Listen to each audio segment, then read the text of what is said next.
بسم اللہ والحمد للہ والسلام علی رسول اللہ صلی اللہ علیہ وسلم۔ السلام علیکم ورحمۃ اللہ وبرکاتہ۔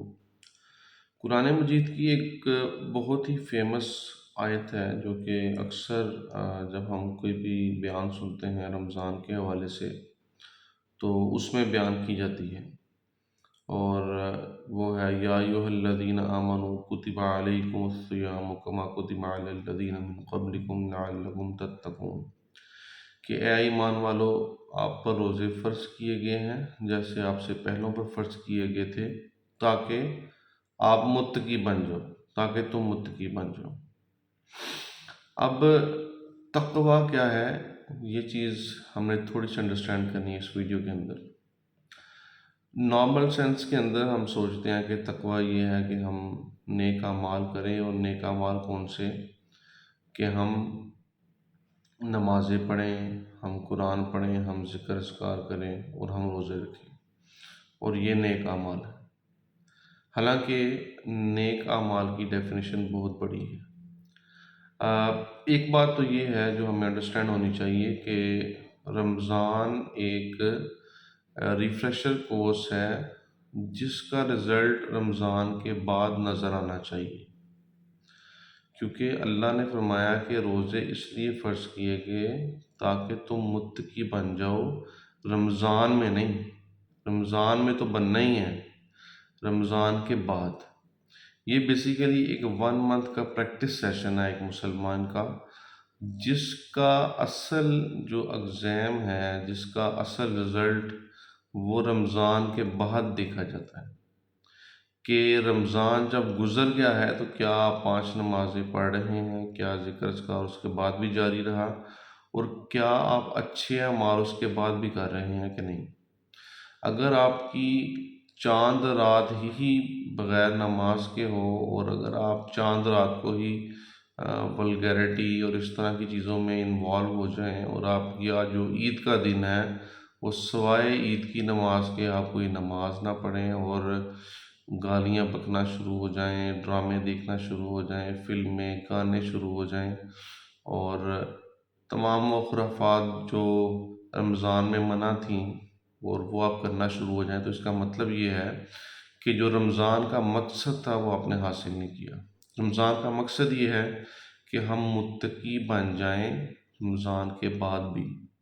تو یہ تو ایک آپ نے ذہن میں رکھنا ہے کہ ہم نے رمضان کی تیاری اس طرح کرنی ہے کہ ہم نہ صرف یہ کہ ہم رمضان کے اندر اچھے اعمال کرتے رہیں، بلکہ رمضان کے بعد اس کو جاری و ساری رکھیں۔ دوسری بات یہ ہے کہ اچھے اعمال کہتے کسے ہیں، یہ ایک بڑی براڈر ڈیفینیشن ہونی چاہیے ہمارے مائنڈ میں۔ اچھے اعمال یہ بھی ہیں کہ اگر آپ کو اللہ نے بزنس دیا ہے تو کیا وہ بزنس آپ اسلام کے اصولوں کے مطابق کر رہے ہیں؟ کیونکہ اگر آپ سمجھتے ہیں کہ جھوٹ بولنا جائز ہے، 2 نمبری کرنی جائز ہے، حاجی صاحب ہیں، ان کے ماتھے پہ محراب بنا ہوا ہے اور لوگ ان کو حاجی صاحب اور نمازی سمجھتے ہیں، لیکن وہ اپنے امپلائیز کے ساتھ اچھا سلوک نہیں کر رہے، خود وہ بہترین کھانے کھا رہے ہیں، لیکن طاقت ہونے کے باوجود اپنے امپلائیز کو وہ سیلری پے کر رہے ہیں جو کہ جس میں ان کا گزارا بھی مشکل ہے، تو آپ متقی نہیں ہیں اور نہ آپ اچھے اعمال میں انوالو ہیں۔ ٹھیک ہے، اچھے اعمال یہ بھی ہیں کہ اگر آپ استاد ہیں تو کیا آپ ایمانداری سے پڑھا رہے ہیں، اور آپ کیا بچوں کے ساتھ زیادتی تو نہیں کر رہے۔ اچھے اعمال یہ بھی ہیں کہ اگر آپ کوئی بھی دنیا کا کام کر رہے ہیں، چاہے لیٹ سے اگر آپ سیاستدان ہیں تو کیا آپ ایمانداری سے کام کر رہے ہیں، اگر آپ ٹیچر ہیں تو آپ ایمانداری سے کام کر رہے ہیں، اگر آپ پولیس والے ہیں تو کیا آپ لوگوں پہ کوئی ظلم و زیادتی تو نہیں کر رہے، اگر آپ وکیل ہیں تو کیا آپ مقدمہ صحیح لڑ رہے ہیں، اگر آپ جج ہیں تو کیا آپ فیصلے صحیح کر رہے ہیں۔ تو تقوی کا جو معیار ہے وہ صرف نماز، روزہ، حج، زکوٰۃ نہیں ہے۔ تقوی کا معیار یہ ہے کہ تمام وہ باتیں جس سے اللہ نے آپ کو منع کیا ہے تو اس سے آپ منع ہو جائیں، اور وہ تمام وہ باتیں جو اللہ کے